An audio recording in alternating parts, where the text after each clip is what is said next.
Siapa yang cinta Nabi tepuk tangan. Siapa yang cinta Rasul tepuk tangan. Siapa yang cinta Nabi mari kita teladani. Siapa yang cinta Rasul kita taat. Assalamualaikum warahmatullahi wabarakatuh.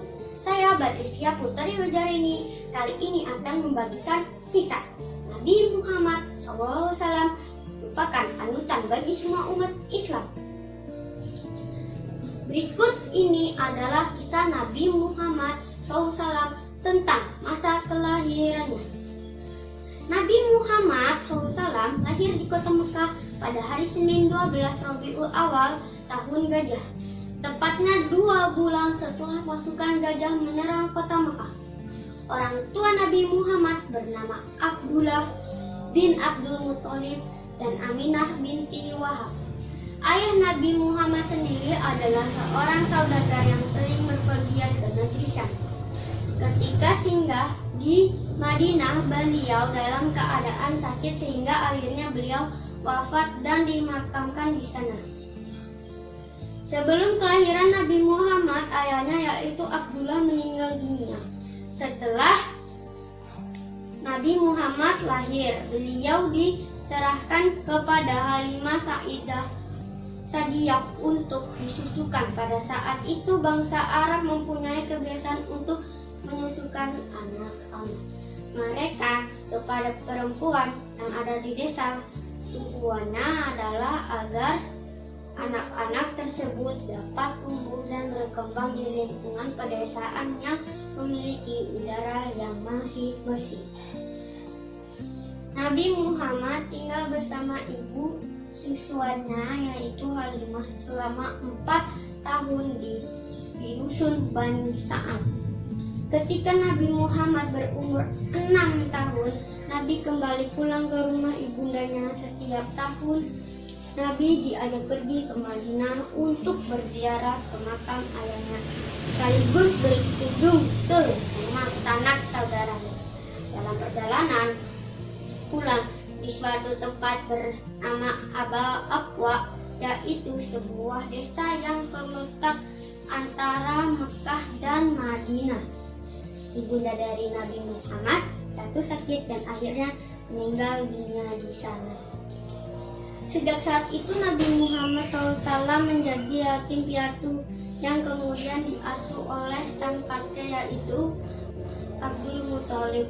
Kakek Nabi adalah salah satu orang terkenal di kota Mekah dan beliau sangat menyayangi cucunya. Bahkan nama Muhammad adalah pemberian dari Abdul Muthalib yang memiliki arti orang yang terpuji. Kemudian tidak lama akhirnya kakek Nabi Muhammad SAW akhirnya meninggal dunia dan selanjutnya Nabi Muhammad diasuh oleh pamannya yaitu Abu Thalib. Demikian kisah singkat mengenai kelahiran dan kehidupan kisah kecil dari Nabi Muhammad SAW. Pelajaran yang dapat kita petik adalah Nabi Muhammad SAW merupakan Nabi akhir zaman yang akan membawa umatnya menuju zaman yang lebih baik jika kita mau mengikuti segala anjurannya. Assalamualaikum warahmatullahi wabarakatuh.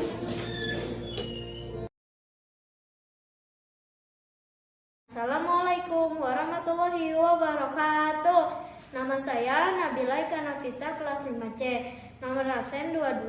Saya dari sekolah Min 12 Jakarta ingin menceritakan tentang kelahiran Nabi Muhammad SAW. Nabi Muhammad SAW lahir pada hari Senin 12 Rabiul Awal tahun Gajah, bertepatan dengan 20 April tahun 751 Masehi. Pada saat Nabi Muhammad SAW lahir, kota Syam terang benderang. Kelahiran Nabi Muhammad SAW membawa tanda-tanda kenabian, yaitu padamnya api abadi sesembahan bangsa Persia.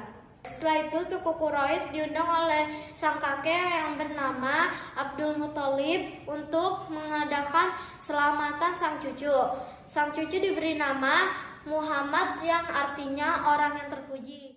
Pada masa kanak-kanak, Nabi Muhammad SAW dalam pengasuh Halimah. Halimah pernah mengasuh Nabi Muhammad SAW sampai berusia 2 tahun.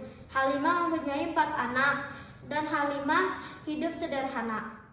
Halimah sangat menyayangi Nabi Muhammad SAW sampai mereka mendapat keberkahan dan kecukupan semenjak mengasuh Nabi Muhammad SAW, sehingga hewan peliharaan mereka berisi dan mengeluarkan banyak susu. Nabi Muhammad SAW didatangi oleh 2 malaikat, lalu membelah dada Nabi Muhammad SAW untuk mengeluarkan sifat-sifat jelek dan mengisinya dengan sifat-sifat terpuji. Nabi Muhammad SAW dalam pengasuhan Aminah. Nabi Muhammad SAW berusia 4 tahun dikembalikan kepada ibunya dan Nabi Muhammad SAW jadi anak cerdas, patuh, sehat dan menyenangkan. Aminah membawa Nabi Muhammad SAW ke makam ayahnya di Yasrib dan ditemani oleh Ummu Aiman yang membantu Aminah mengurus Nabi Muhammad SAW. Setibanya di desa Abwa, Aminah sakit kemudian meninggal dan dimakamkan di desa tersebut. Nabi Muhammad SAW dalam pengasuhan kakek Abdul Muthalib. Pada usia 6 tahun, Nabi Muhammad SAW menjadi anak yatim piatu dan diasuh oleh kakek yang bernama Abdul Muthalib. Kakek mengurus Nabi Muhammad SAW sampai 2 tahun. Sang kakek meninggal pada usia 80 tahun karena sakit, dan Nabi Muhammad SAW pada usia 8 tahun. Nabi Muhammad SAW dalam pengasuhan Abu Thalib. Abu Thalib adalah paman Nabi SAW. Abu Thalib orang yang mewarisi pekerjaan ayahnya sebagai Ahlu Asyikoyah.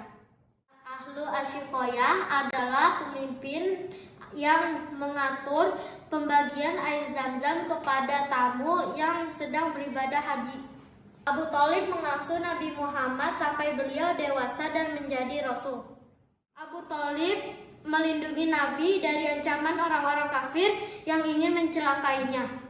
Jadi, kisah Nabi Muhammad SAW yang dapat kita teladani yaitu 1. Mempunyai mental kuat. 2. Mempunyai sifat jujur dan dapat dipercaya. 3. Mempunyai sifat rajin dan selalu bekerja keras. Lalu yang keempat adalah mempunyai sifat berani, sabar, bertanggung jawab, sopan santun, dan lemah lembut. Sekian dari saya, terima kasih. Wassalamualaikum warahmatullahi wabarakatuh. Assalamualaikum warahmatullahi wabarakatuh. Bismillahirrahmanirrahim. Alhamdulillahirabbil alamin. Assalatu wassalamu ala asrafil anbiya'il mursalin wa ala alihi wa sahbihi ajma'in. Asyhadu an la ilaha illallah wa asyhadu anna Muhammadan abduhu wa rasulullah. Amma ba'du. Sebagai hamba yang beriman, marilah kita panjatkan puja dan syukur atas kehadirat Allah Subhanahu wa Ta'ala yang telah memberikan kita iman lahir dan batin, serta kesehatan dan kekuatan sehingga kita masih bisa bertatap muka. Salawat serta salam marilah kita haturkan kepada junjungan kita Nabi Agung Muhammad Sallallahu Alaihi Wasallam. Mudah-mudahan kita semua tidak akan menjadi dan tidak akan pernah menjadi umat yang bakhil akan salawatnya. Dewan juri yang saya hormati, perkenalkan, nama saya Elis Talita Mahya dari kelas 5C. Saya akan menyampaikan pidato dengan tema memperingati Hari Maulid Nabi Muhammad Sallallahu Alaihi Wasallam yang ke-1443 Hijriah.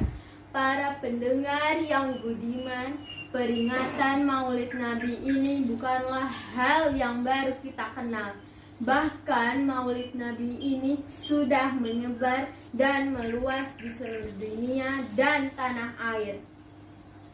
Itu semua hendaknya bukan hanya kegiatan yang bersifat lahirnya saja, tetapi lebih dari itu.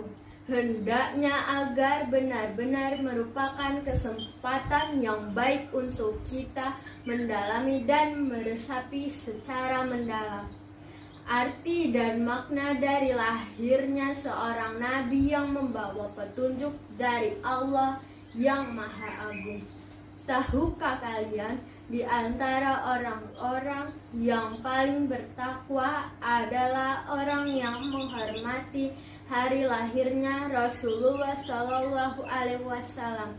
Jika kita mengaku sebagai hamba yang beriman dan hamba yang amat cinta kepada beliau dengan mengadakan peringatan-peringatan yang mengandung makna dan arti dari kehidupan beliau, tetapi janganlah berlebihan, karena Allah Subhanahu wa Ta'ala tidak menyukai hambanya yang berlebihan. Rasulullah Shallallahu Alaihi Wasallam bersabda dalam sebuah hadis yang artinya, barang siapa yang mengagungkan hari kelahiranku, niscaya aku akan memberinya manfaat kepadanya di hari akhirat kelak. Dan barang siapa yang mendermakan 1 dirham dalam memperingati hari kelahiranku, maka seakan-akan dia mendermakan 1 gunung emas di dalam sabilah atau di jalan Allah Subhanahu wa Ta'ala. Hadis di atas memberikan pengertian bahwa betapa pentingnya kita memperingati hari kelahiran Rasulullah Shallallahu Alaihi Wasallam. Dengan memperingati Maulid ini, mudah-mudahan kita semua mendapatkan syafaatnya dan perlindungannya di hari akhirat nanti. Saudara-saudaraku seiman dan seperjuangan, oleh sebab itulah setiap tanggal 12 Rabiul Awal seluruh umat muslim di dunia ini mengadakan peringatan hari lahirnya Rasulullah Shallallahu Alaihi Wasallam dengan harapan akan mendapatkan syafaat dan manfaatnya di hari akhirat nanti. Para pendengar yang budiman, mengapa Maulid Nabi ini diselenggarakan setiap tahunnya? Tentu ada tujuan tertentu yang dianggap bermanfaat. Di antaranya sebagai berikut. 1. Menambahkan rasa cinta kita kepada Rasulullah Shallallahu Alaihi Wasallam. 2. Menyadarkan kita untuk mencontoh beliau. 3. Sebagai sarana untuk menyuarakan Islam. Oleh sebab itu, saya mengajak kepada saudara-saudaraku semua untuk memperingati hari kelahiran Rasulullah Shallallahu Alaihi Wasallam setiap momennya, dan janganlah kita hanya memperingatinya saja tanpa menjadikannya contoh dan uswatun hasanah. Demikianlah pidato yang dapat saya sampaikan. Mudah-mudahan bermanfaat bagi kita semua. Lebih dan kurangnya saya mohon maaf. Kepada Allah saya mohon ampun. Saya akhiri dengan wassalamualaikum warahmatullahi wabarakatuh.